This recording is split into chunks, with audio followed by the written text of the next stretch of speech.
Hello, listeners. This is episode 2 of our new series in our podcast, Teacher Tales, where we interview a teacher for a bit of a day in the life and just a nice, casual chat about, what it means to them to be a teacher. So, per our second episode, we have Adriel, our co-host, who is also going to be the teacher telling us of his tales. How are you, Adriel? I am good, thank you, Bill. I'm good, thank you. Excited. We had a great sort of first session getting to know you and some of your teaching stories. So we'll see what we can fit into our little half an hour packed episode here this morning. Yeah. And hopefully there's a few interesting sort of tales and a few funny stories. Yeah. Oh, with you, there always is. And I'm really, really excited for our listeners to get to know you on an even more personal level. I'm sure your personality shines through in every episode. But yeah, I think this will be a really, really exciting listen for today. So shall we get into our conversation, Adriel? Cool. Let's get started. Okay. So I just, officially welcome to and thank you for sharing with us today, your journey in teaching. And so what I want to do is ask you a few questions here in terms of a getting to know you, particularly for our listeners. So the first thing I want to ask you is, how did you come to teach your KLA or key learning area? And was there any particular moment that really drew you into your subject area? Or is it something that maybe evolved over time? Yeah, I think it's a good place to sort of start. I was one of those students that when we were in high school, quite a while back now, um, didn't really know what I was going to do until probably even a few months before HSC. So I remember one day going in and sitting with the careers advisor, sort of, sitting there and asking, what are some prospects or sort of special jobs that I could probably move into.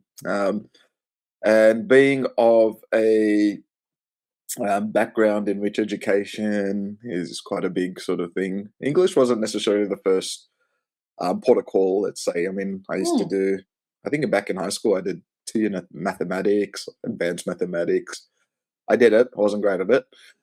Physics, chemistry, like all of those sort of sciencey based, maths based, engineering based those big ATAR subjects. Yeah, I know some of those. I did advanced English as well, but it was more just a casual sort of, let's just get through it. So you can sort of see it fits with my personality, and that's how I was as a student. I was a pretty laid back, let's say, take each day at a time sort of thing. But obviously, when you're planning to, move into a vocation or a career, you have to have a little bit more urgency. And when the rubber hit the road and urgency came, and it's like, I don't actually know what I want to do. Like, I wasn't someone that had like a career plan. So anyway, long story short, sat with the career advisor, and he asked me about teaching, and I thought, you know what, this is pretty cool. I served in my local community and in a local youth group at my church, and I enjoyed working with young people. So it was just a shot in the dark. He throws out, oh, why don't you look at teaching? And at that time, as you know, back when we were teaching, like, teaching was actually a hard profession to get into in terms of permanent jobs. And he put together a little bit of a few resources and came across the Teach New South Wales scholarship, which was one of those scholarships which actually guaranteed you a job at the end of your time and study. And one of the great things, and this is probably a nice little blessing, I would say, for myself, was most of that scholarship paid for my uni as well. So that was a little bit of a financially savvy sort of choice as well, which sort of inclined me to apply for the scholarship. And again, we've mentioned this quite a bit. I had no sort of chance, but everything that you don't apply for, you don't have a chance for anyway. So we just applied for it back then, and by and behold, even before our HSC results came out, I got accepted into the program, which was after a few interviews here or there, and thus began my journey into the teaching career. So when you asked me, like, was being an English teacher something that I had my heart set out on from the beginning? Probably not, to be honest. I enjoyed history more. I enjoyed teaching for all my history buffs. So I did major in, history and English text and writing. So I thought I'd be a history teacher, but the journey takes you interesting places when you do get into certain schools. So yeah, it doesn't Yeah. mean I don't like English. It's just it Yeah. wasn't the first port of call. So yeah, I sort of Mm. ventured into then going obviously through the uni journey and then ending up at a certain school where we both sort of ended up teaching together a few years later. But this is where I did my prac again in the history department at that school. Um, and shout out to my head teacher, my old head teacher. I always say this: she came and sort of begged me to join because there was a teacher position joining up. But look, as my head's going a bit big, it might not fit in the screen anymore. But Mm. I always joke with her about this. But basically, by and behold, there was a position that opened up, and the ways that teaching works, principals can sort of ask for certain people, and yeah, ended up getting my first job here under the KL of English. In the southwest of Sydney. So it was quite an interesting sort of journey to where I got, and there was a lot of learning because I always thought I just wanted to teach history in once I got Yeah. into the profession, but Mhm. yeah, haven't really taught much history since, Mm. and have been an It's English funny teacher for the it's last funny you say that. Mm. yeah yeah been a history teacher for the last 10 so history an English teacher for the last 10 years and enjoyed every little bit of it. So yeah, It's look, funny you that's say how I that sort because of I think a lot of teachers, will have those two subjects and think they're gonna teach the one, and then they end up yeah teaching more the other, and I think is great how you said it was just the way that things yeah unfolded. Like that was yeah the position, that was the availability, and props to you. You went for it because you're a fantastic yeah English teacher. So it's crazy to think you almost weren't. You almost were a history I teacher, know. but Yeah, I'm sure there are so crazy. many people listening because there was a time where I thought I would teach history, and again, Yeah, the path led me to English, and I've never yeah, regretted that. But yeah, it's funny how I think sometimes people choose teaching and then sometimes it just kind of chooses you and you just like fall into yeah, it. So yeah, even when you were telling your story with that careers teacher, also props to your careers teacher. They were mm, informed, they knew what information to give you. I didn't even know yeah, there was such a thing as the teacher scholarship, so I yeah. don't even know if those exist anymore. I think Yeah, I think it's it's a changed a lot rebranded as now, something else now, yeah, right? there might be. Yeah, so, again, Mm. it's a market for teachers these days, so Yeah, it's it's a very very, different space. very different. Yeah, Yeah, very. very Well, different in space. terms of the getting to know you, could you just tell us then what does your typical teaching day or school Mm, week look like, in your yeah, classroom? What do we yeah, normally look, see Mr. Manny plotting about doing? Mr. Manny's like yeah, look, Mhm. I am very different to like yourself, as you know, when it comes to the staff room and coming in regards to the way I set myself up. Sometimes I'm very organic. I think that's probably the word, organic. I sort of look at my day. I sort of think, Mhm. okay, cool. Like these are my classes. This is what the day's like. I like to come in, and I do get in early. Generally, I mean, just one of those things where it's like I feel like if I set my day up in terms of being too stressed, it's going to carry on Yeah. into my classroom. So I try and just sort of Yeah. relax my way into the school day. So in the morning, I make sure I go out and either go to the gym, go for a walk. I used to train with some of the footy boys at our old school together as well. So just getting a bit of exercise in for the day, I think that's Mhm. quite important. It's a good way to sort of set yourself up, Mhm. get the good endorphins flowing through your body. I think that's a great um, piece of advice for a lot of teachers. Go for a walk, go get some fresh air, go Yeah. exercise. Like it's a nice way to set yourself up for the day. Be an early bird. I've got to get back into that routine out of the holiday sort of slumber and get back into that routine of getting up early before the sun sort of rises and just setting yourself up. I think that's probably important. Getting to school earlier, um, and setting yourself up for the day so you're not rushing. Um, Mhm. this did get challenged in my last few years, just as I got older and the days get colder.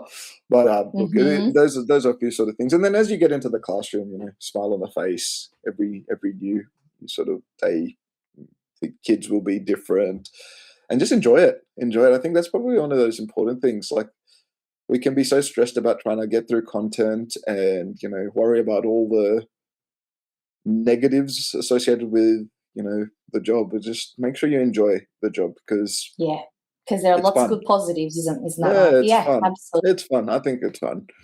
Um, so Somebody who yeah, who knows you and has taught with you, I think fun for you is really important. I mean, yeah, that doesn't mean that every minute of the day has to be fun, but you yeah, definitely try and tap into the enjoyment a little bit. yeah, So that's wonderful. Well, thank you for those few things in terms of what got you started and mm, and your approach and what your day looks like.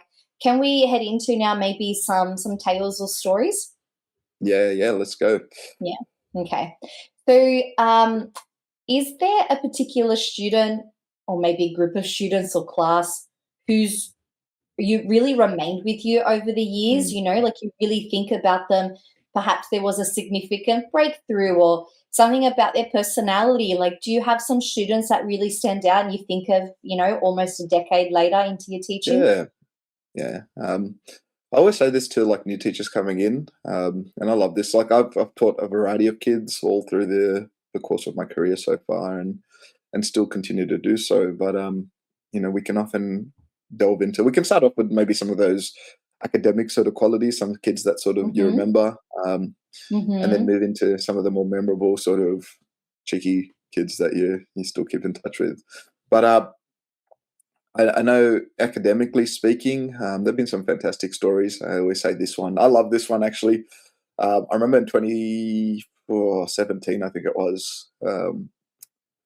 In standard English, a lot of teachers will know it's very hard to sort of get our students into those band six sort of ranges. And here Yeah. I was, a fresh teacher, maybe a few years in, coming in one day. I think it was my second or so senior class, second, third senior class, and I said to my head teacher at the time, I said, "Oh, look, I think this is after the first assessment task as well." So this, mind you, at Mm. the end of 2016, term four. Very early on. Mm-hmm. Yeah, very early on, and it's like, "Oh, this kid's probably going to get a band six." And she just looked at me straight up and said, "No, we did. Like, no one ever gets a band six. No one ever does." Mm. Mm. Um, and I was like, again, I was naive. So I'm like, "Oh, okay, cool." And lucky I didn't see the stats at the time because if you ever look at rap data, um, Yeah, that might have put you off, you huh? would. Yeah, you probably look at Yeah. you probably look at it. I was young, naive. It's like, let's just keep working towards things. And yeah, again, long story short, that was the year that I remember on the day that the students get their results. Often they will share their results with you. They'll email you through whatever their ATARs are because obviously they've graduated by then. Mm. And I remember the morning, their HSC results came December 15th or 16th, or whenever it does come out. And the student sends me like their transcript of all of their exercise. I see like a band six for standard English. And All right. literally like the minute after, or two or so minutes after, I was about to get in the car and the head teacher calls me in tears. And shout out to my head teacher there. Um, you were crying. I remember this very vividly. Do you think you deny it or? No, no, Uh, and I was just a cheeky smile there, but yeah, look, she was like, it was very exciting because it was the first ever band six for standard English that the school had ever yeah. received, and Yeah. this is again not my teaching. The student was fantastic. Like I said, these kids were putting so much work in, and it was great. And again, if we carry on into that, 2 years later, I think one of the most fantastic parts about this story was I think you taught the student, and they decided to sort of move across from you or our other mentor teacher Yeah. taught the She student, and started off in advanced and then she yeah, started moved into standard. Mhm. standard, yeah, moved across to Which was standard. the Not that right she, choice for her. yeah, Mhm. exactly right. But I Right remember kid, this, yeah. Just the right yeah, this choice student, with all factors. yeah, this student was very, very good academically in terms of the work ethic, all that sort of stuff. But um, confidence was probably a big issue. And I remember that through the year, just worked on Mm. confidence. And there were some days where I'd just tell it straight, and some days, you nurture it along. And I remember one of the coolest moments because this student ended up getting top 20 in the state in 2019 for the iteration of the HSC. It was a new iteration then. And one of the coolest things was, again, very Mhm. shy, very reserved, very, Yeah. very quiet young individual. Very And I teal. remember we used to do a morning tea for our high achievers, and she'd done really well over across the board. Another band six for our school, so shout out to I keep shouting out my head teacher there. So but we just throw those sorts of things in there. But I remember when I walked into the library where we used to have these morning teas with all these kids, like again, quiet, shy, timid um, student. She ran across the whole library and literally just gave me a hug. And it was just like it was one of those moments where you're just like, okay, cool. Like it was, you could just see the joy. And I remember hearing this, like English was not her favorite subject, as it is not for many students. She thought, um, she wasn't going to do well, and it ended up being her second best subject overall. And again, getting a state Mm-hmm. rank in terms of the top 20 was just a great achievement Mm. for this student. And it was just a really, really lovely moment there. Just you could see that who cares about the mark, but the student had a greater sense of belief about themselves to go out and pursue whatever in the world. And I think those are the moments that you sort of resonate with you a little bit.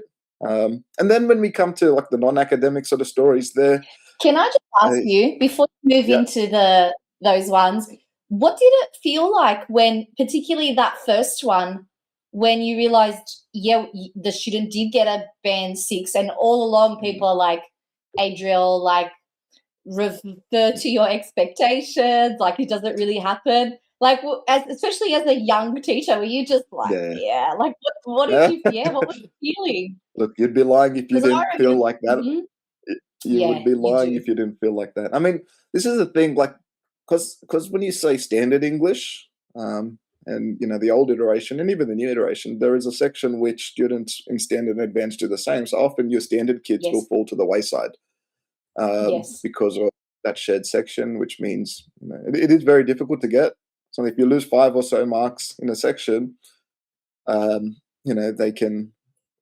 The reality becomes clear. It is very difficult. So it's one of those things where I was like, I did have that little internal sort of smack, but me personally, Belle, like it's all with the students. Yeah, exactly. Every year's Yeah. every year's like a new year for me anyway. And I think the most important thing for me in that moment, yes, I did have that little internal like celebration. I was excited for the student, excited to rub it into Mhm. my head teachers. I'm joking. I love my Yeah. head teacher.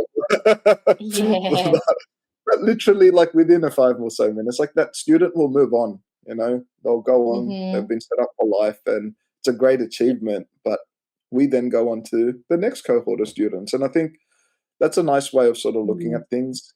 I could sit there and say, "Oh, look at me," it's me. It's literally not me. Like you could have someone in your classroom that is very achievable. Oh, sorry, very capable of achieving any great result, but there are many factors that come into things. So I think Yes. one of the big things is Mm. you don't let the outside sort of negativity or words quell your passion. Just keep smashing each day, like going hard, and again, just leave it to that student at the end of the day. And whatever Yeah, the mark doesn't define the student. It's absolutely. what have they learned. And so I think if I go back to what I just said in that second student's example, the mark was great, but you But could it was see how that she level of, evolved to yeah, get that's there. right. That Mhm. that level of confidence later on, okay, cool, like this is something that she'll be successful in life later on. And then I think those are the important things that we often can neglect because we get so caught up competing with each other. Sometimes, like we can all fall into that. Look at me, look at the results that I'm getting, and I Yeah, it's just, a I very just, dangerous path, yeah, that I, I, one. ju- Mm. I just think like it's beyond all of that. The mark doesn't define the student. It's Yeah. what sort of qualities are you feeding into them in order for them to be great human beings later on down the track. And I think that is one of the greatest privileges of our job. You're building the next Yeah. generation up, not This to is the get "this up. is why I teach" moment, right? Like, this That's is right. the "this is why I do it." Yeah.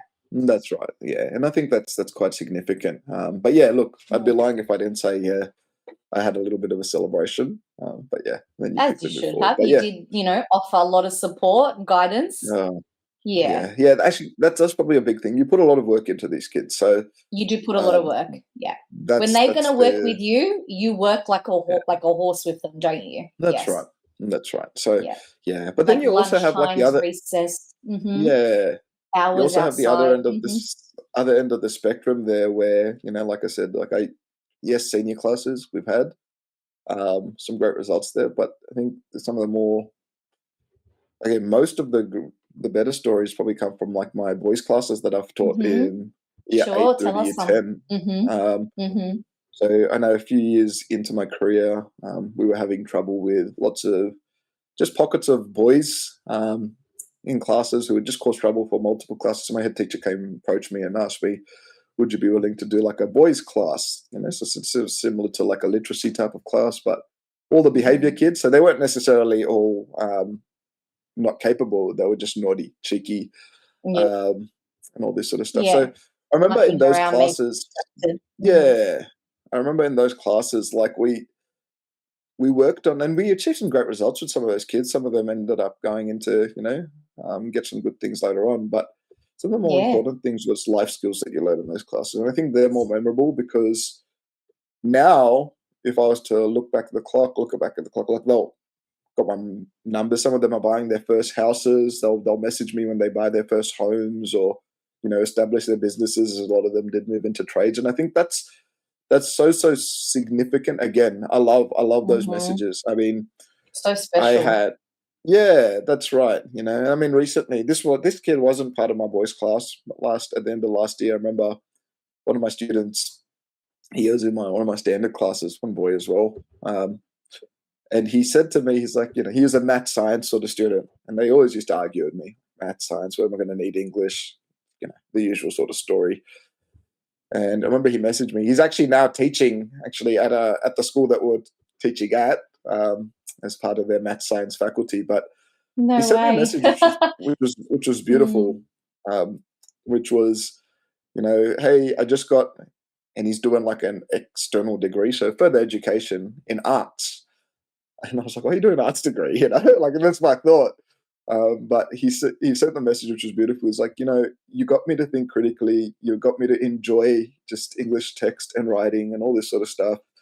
And he showed me the result that he got in his last assessment task, which was a distinction. Um, Mm. and it was just, I think I remember I sent you guys the message, a few of our old colleagues, and it was just a beautiful little message again. It's like, well, what are you doing to motivate kids? Mhm. And just have that lifelong learning as essential.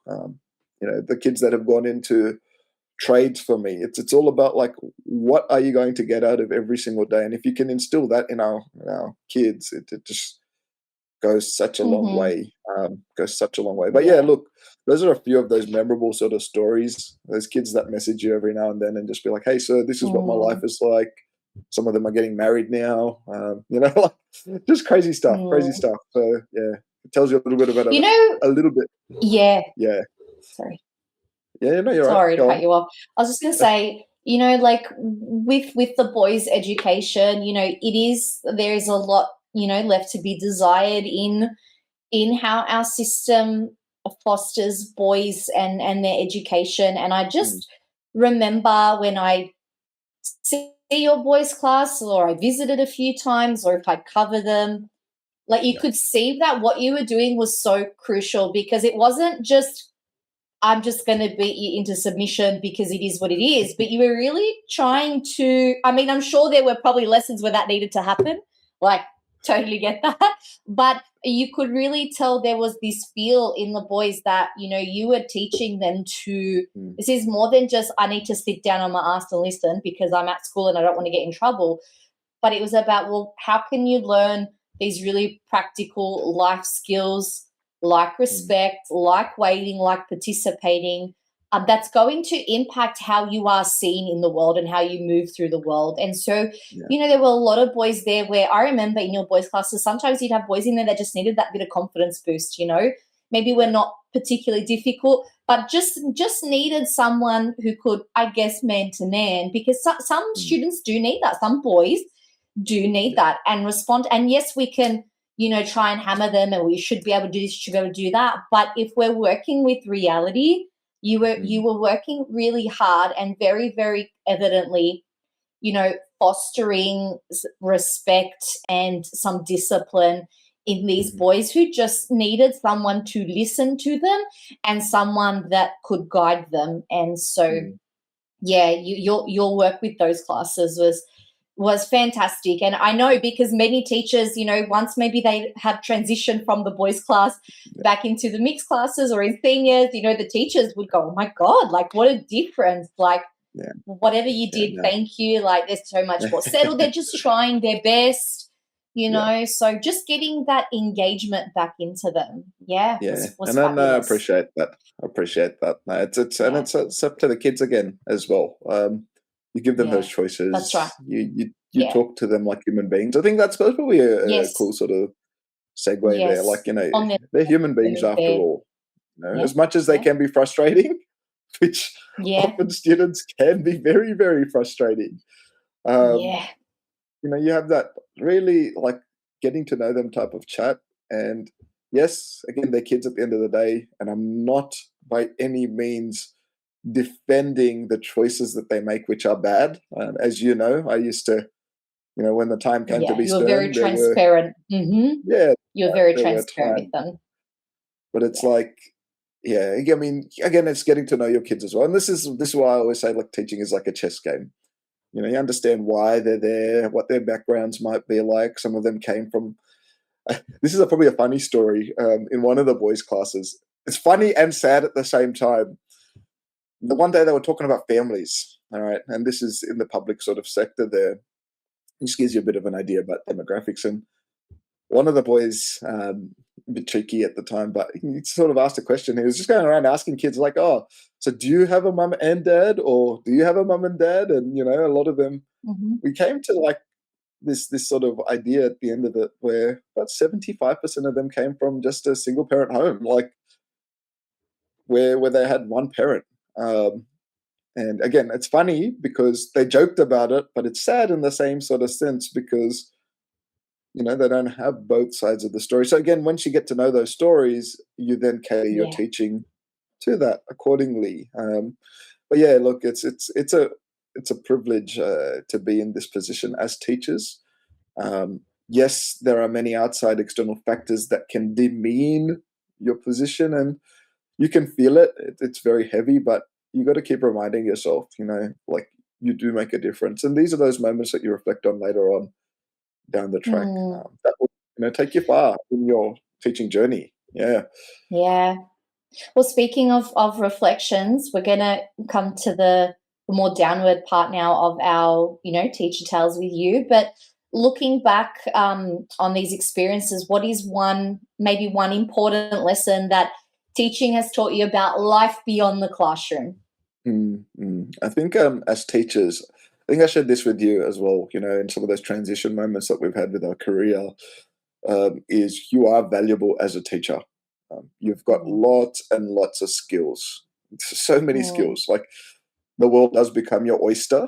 Um, mm, and a lot of the times I feel like if you were like me, coming from my background where you build this idea of safety and comfort, again, depending on your life position and your life situation, but teachers can often become hamstrung by the fact that, what do I go into if I don't, enjoy this anymore, if I'm not um, into this. Like you have so many skills as a teacher that will allow you to be successful in whatever you pursue. I think teaching is one of those great stepping stones as a vocation that lets you to be successful in private industry, starting your own businesses, moving into other areas which may require the skills of teaching. Like teaching is fundamental to being a human being. So I think that's one of those things that I've learned across my career as a teacher is you don't need to limit yourself. If you feel like it's time to move on, move on.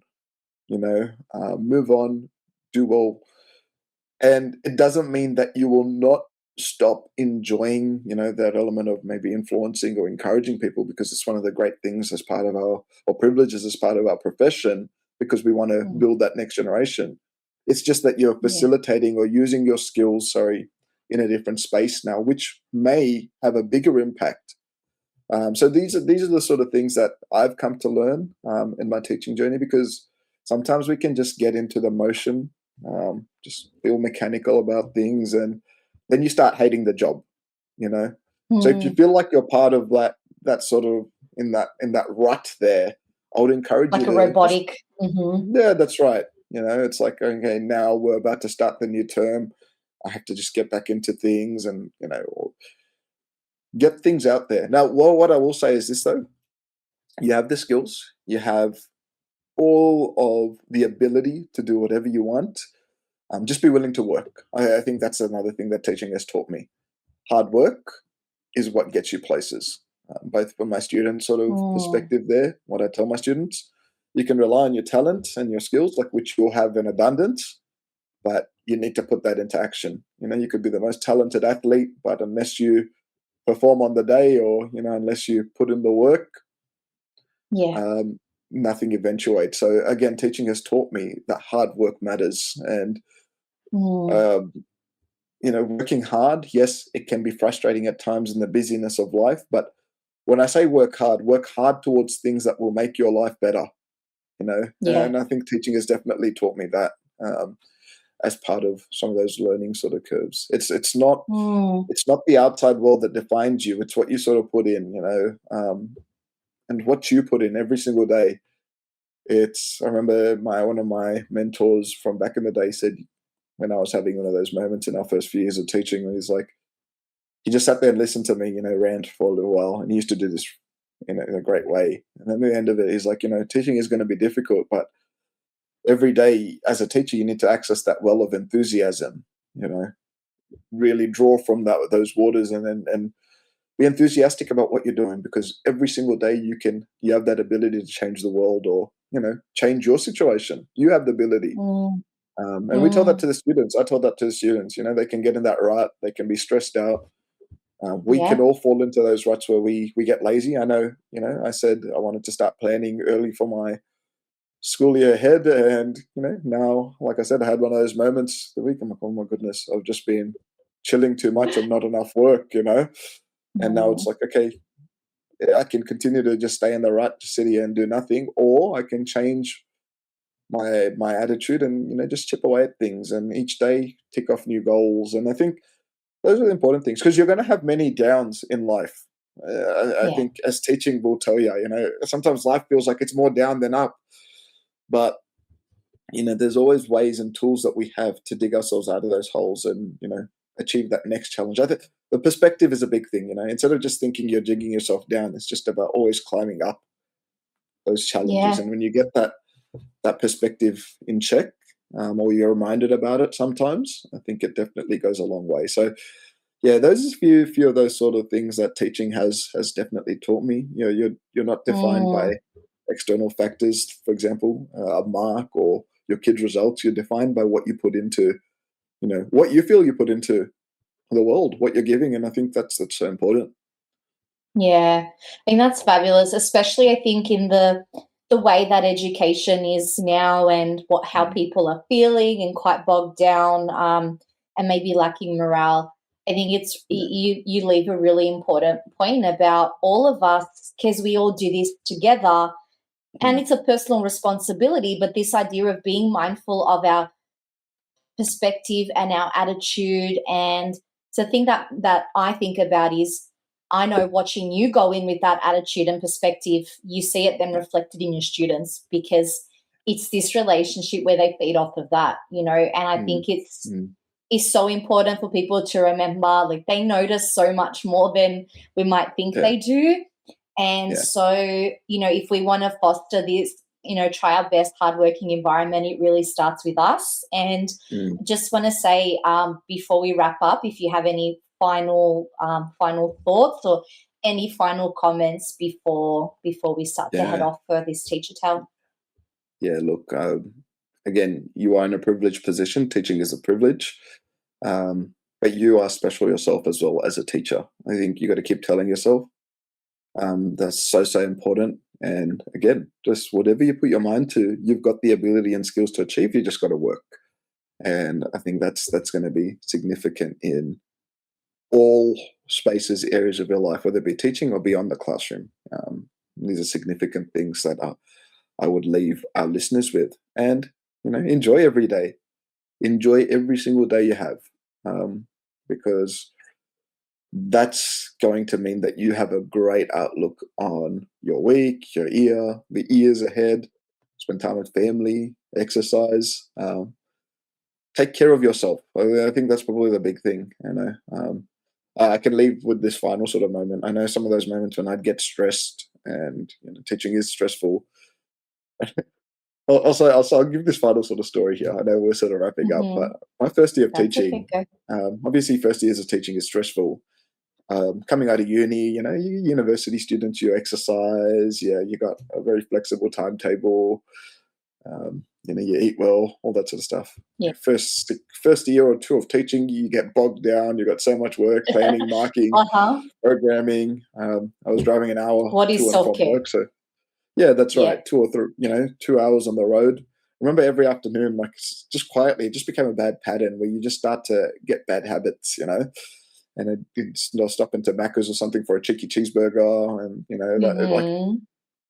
I know, and I'm not just as a thing. I'm not sort of mentioning things about weight or anything like that. But for me, my weight was leading to me being unhealthy in terms of my unhealthy Yeah. lifestyle. Like, well, you're Um, looking at the well-being of our lifestyle, the yeah. well-being, the well-being factor. Yeah. So I popped on like 20 kilos within my first year of teaching. Like I just, Mm, and it was just unhealthy because all I thought about the job consumed me. yes. Um, and remember, it's a part of your life. The vocation should enrich your life. It shouldn't consume you. So make sure you take care of yourself. And I've come to Mhm. realize that as we've had conversations before, that it is not the be all and end all. You Yeah, take care of yourself first and foremost, so that you can be the most effective person in your immediate world, whether it be your family, your kids, or whatever it may be, and then your local community, and then your school community, so you can impact that the best. You need to take care of yourself. And yeah, I think that's a great sort of piece of advice for all teachers, because we can fall in those ruts and remain in those ruts that lead to yeah, unhealthy habits and unhealthy life choices. yeah. Yeah, so I always encourage exercise, reading as a hobby. As English teachers, we probably don't want to do that, but I've started reading again. Yeah, it's good. Uh, Mm. yeah, that's right. Don't get consumed with screens. That's probably another You mean thing. doing But things that are just for you, right? Yeah, things that yeah, I just mean, bring you joy for the sake of it. that's right. I mean, I'm getting old now. I love the lawn, so I'll go out and spend time in the gardens, and maybe pop a beer afterwards. I don't know. Like it's one of those things where you just enjoy life, um, because yeah, the jobs will always be there, but your life Yeah. is important. Your health is important, and you want to take care of that. Mhm. So yeah, Yeah. that's a nice way to